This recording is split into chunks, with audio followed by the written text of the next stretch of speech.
aucune région du Sénégal. Ce n'est pas pour rien qu'on disait que la Casamance était le grenier du Sénégal. Justement, si aujourd'hui on ne peut plus cultiver parce qu'il y a des mines partout, il y a toujours un problème.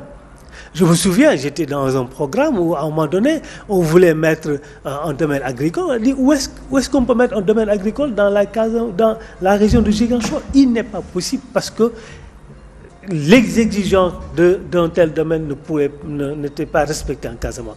Mais pour revenir à votre question par rapport aux investissements, le désenclavement de la Casamance, je veux bien.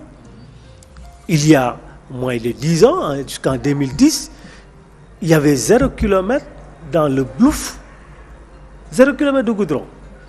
Vous allez dans le département de Médina Yoro Foulah, puisqu'on est toujours dans la Casamance, qui fait 10 fois la région de Thiès, c'est 0 km de goudron.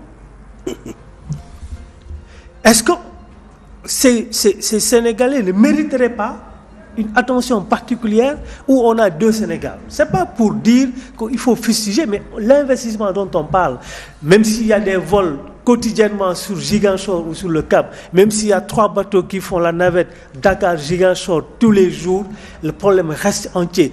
Allez sur le bac, allez à Keur Aïb, regardez le nombre de bus qui attendent, le nombre de 7 places qui attendent quotidiennement, tous les soirs, de 0 heure jusqu'à 7 heures du matin pour pouvoir traverser la Gambie. Il y a encore énormément d'efforts à faire. Je dis, on n'a encore rien fait.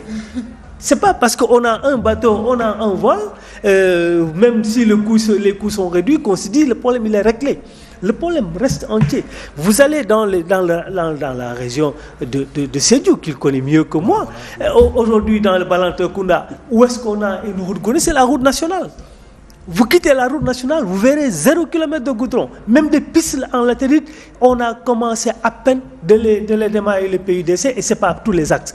Je pense qu'il faut désenclaver cette région. Donc il n'y a pas eu d'impact véritablement positivement concret en parlant du PDC, en parlant du Puma, en parlant de... etc. Mais j'ai dit, justement, on vient de démarrer.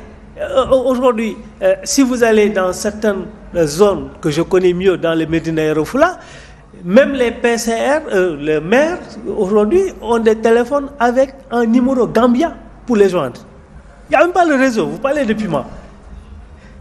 Il fallait que l'école, à la frontière, soit beaucoup plus adaptée au contexte sénégalais. Je vais vous raconter une petite histoire, peut-être c'est une digression.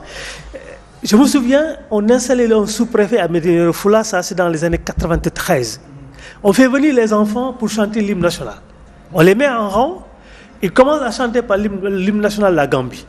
Quand ils ont fini, on voit les élèves partir. On dit, mais qu'est-ce qui se passe? On dit, bon, non.